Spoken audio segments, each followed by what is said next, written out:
চলো দেখে নেব তার মনে মাথায় কে চলে, তুমি না অন্য কেউ। সে কাকে ভালোবাসে, তোমাকে না অন্য কাউকে। চলো দেখে নেব। Thank you universe, please guide করো ইউনিভার্স। আমার ভিউয়ার্স বন্ধুদের পার্টনারকে তাকে ভালোবাসে। ইয়েস, তোমার পার্সন কিন্তু তোমাকে প্রচণ্ড ভালোবাসে, এখানে আমি দেখতে পাচ্ছি।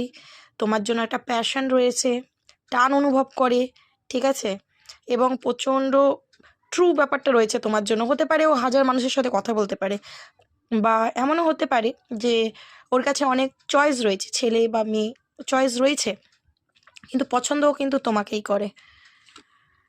এখানে দেখতে পাচ্ছি তোমার পার্সন, ও কিন্তু ওর লাইফেও তোমাকে পেতে চায়, কারণ তোমার কোনো একটা কিছুতে ও কিন্তু প্রচুর অ্যাটাচ, ঠিক আছে। হতে পারে তোমার কোনো গুণ, কোনো কোয়ালিটি, যেটা কিন্তু ওকে প্রচণ্ডভাবে অ্যাট্রাক্ট করে তোমার দিকে। দেখো ইমোশন তো রয়েছে, ইমোশন রয়েছে, ভালোবাসাটা তোমার জন্যই রয়েছে।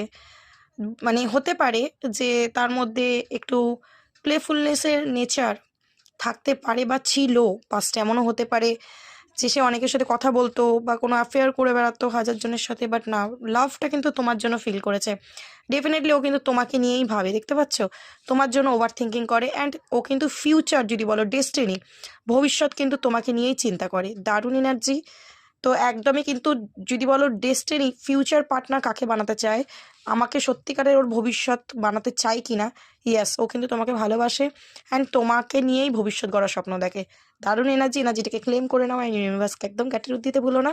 সো আজকের জন্য এইটুকুনি, চলো, thank you so much, God bless you.